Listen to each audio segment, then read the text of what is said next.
Welcome to Lakshmi food. સ્વાગત છે તમારું મારી યુટ્યુબ ચેનલમાં.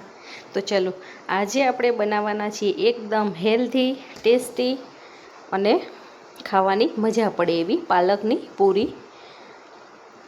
ઘણા બાળકો પાલક નથી ખાતા હોતા, ઘણા લીલા શાકભાજી એ લોકોને નથી ભાવતા હોતા, પણ આજે આપણે એવી બાળકોને મજા આવે એવી વસ્તુ બનાવશું જેથી કરીને હોંશે હોંશે પાલક ખાઈ લેશે. તો મેં અહીંયા 2 પૂરિયા પાલક લીધેલી છે. એ પાલકને સરસ ધોઈ અને સાફ કરી લેવાની છે. એના આવા ડીટિયા કાઢી નાખવાના છે, એની ડાળીઓ હોય. અને પાલકને આપણે વધારે પાણી લઈ અને એની અંદર ડૂબા રાખી અને 2 થી 3 વખત સરસ ધોઈ લેવાના છે. તમે મારી વિડીયોમાં લાસ્ટ સુધી બન્યા રહેજો અને મારી આપેલી દરેક ટ્રીક અને ટિપ્સને ફોલો કરજો, તો તમારા પણ આ પાલકની પૂરી સરસ બનવાની છે. જો તમે મારી ચેનલમાં નવા હોય અને હજી સુધી ચેનલને સબસ્ક્રાઈબ ના કરી હોય તો ફટાફટ સબસ્ક્રાઈબ કરી દેજો અને બાજુમાં આપેલા બેલ આઇકોનને પ્રેસ કરી દેજો, જેથી કરીને આવનાર તમામ નવી રેસીપીના વિડીયો ફટાફટ તમારી સુધી પહોંચી જાય. પાલક આપણી સરસ ધોવાઈ ગઈ છે. હવે એક મિક્સર જારની અંદર આપણે પાલક લઈ લેવાની છે. પાલકને કટિંગ કરવાની જરૂર નથી, કેમ કે આપણે આની પ્યુરી બનાવવાના છીએ એટલા માટે. તો આખી જ પાલકને આપણે મિક્સરમાં લઈ લેવાની છે. આની અંદર તમારે થોડાક લીલા ધાણા પણ એડ કરી લેવાના છે, જેથી કરીને એનો એકદમ ગ્રીન કલર પણ આવશે અને બાળકો એ બાને ભાજી પણ ખાશે. એ આપણી પ્યુરી સરસ બની ગઈ છે અને એક મોટા વાસણમાં લઈ લઈશું. તમે જોઈ શકો છો એકદમ નેચરલ કલર આવેલો છે. હવે એની અંદર આપણે ટેસ્ટ પ્રમાણે મીઠું ને એવું બધું એડ કરવાનું છે. પહેલાં આપણે પ્યુરીને સરસ મિક્સ કરી લઈશું અને ચણાનો લોટ મેં ચાળીને રાખેલો છે પહેલાંથી. એ મોટી 2 વાટકી ભરી અને મેં લોટ લીધેલો છે. એને વિસ્કરની મદદથી ધીમે ધીમે આવી રીતે ચલાવતા જઈ અને એનું સરસ બેટર બનાવી લેવાનું છે. બિલકુલ ગાંઠા ના રહે એ ટાઈપનું આપણે બેટર બનાવવાનું છે. એક સાઈડેથી આવી રીતે થોડીક વાર મિક્સ કરશો તો તમારું બેટર બહુ જ સરસ બનીને તૈયાર થશે. હજી મને બેટર થોડુંક પતલું લાગતું હતું, તો મેં અડધી વાટકી જેવો પાછો ચણાનો લોટ એડ કરેલો છે. ઝીણો લોટ જ લેવાનો છે, આપણે જે ભજીયામાં ઉપયોગ કરતા હોય એ જ લોટ લઈ લેવાનો છે.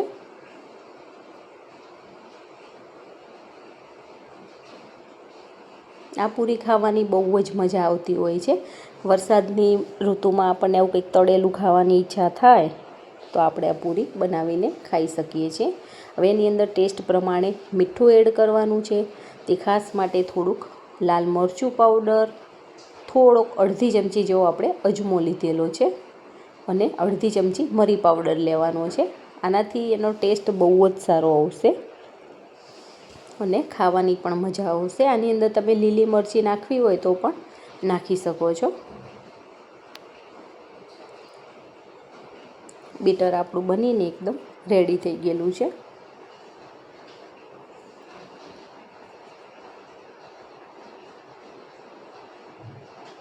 હવે આ બેટરને આપણે 8 થી 10 મિનિટ સુધી ઢાંકી અને રહેવા દેવાનું છે, જેથી કરીને વ્યવસ્થિત સેટ થઈ જશે. હવે આપણે અહીંયા મોટી સાઈઝના 5 બટેકા લીધેલા છે. એને ધોઈ સાફ કરી અને લઈ લેવાના છે અને ઉપરથી છાલ ઉતારી અને એકદમ એની પતરી કરી લેવાની છે. આપણે જે વેફર પાડવાનું આવે છે મશીન, એનાથી પણ કરી શકીએ છીએ અને ડાયરેક્ટ ચાકુથી પણ કરી શકીએ છીએ. અને આવી ઊભી સ્લાઇસ મેં કરેલી છે. જો તમારે ગોળ પતીકા કરવા હોય તો પણ કરી શકો છો. મેં આવી રીતે ઊભા પતીકા કરી લીધેલા છે. અને આ પૂરી એકદમ પતલી નથી રાખવાની, સહેજ જાડી હશે તો ખાવાની મજા આવશે અને તળતી વખતે પણ આપણને મજા આવી જશે એવી મીડિયમ રાખવાની છે. તો બધી જ બટેકાના આવી રીતે પતીકા કરી લેવાના છે. તો તમે જોઈ શકો છો ચાકુની મદદથી પણ એકદમ સરખા સરસ પતીકા બની જાય છે. બધી જ પતરી મેં આવી રીતે પાડી લીધેલી છે. હવે એને 1 થી 2 વખત ચોખ્ખા પાણીથી ધોઈ લેવાનું છે, જેથી કરીને બટાકાની અંદર જે સ્ટાર્ચ હોય એ બધો નીકળી જાય.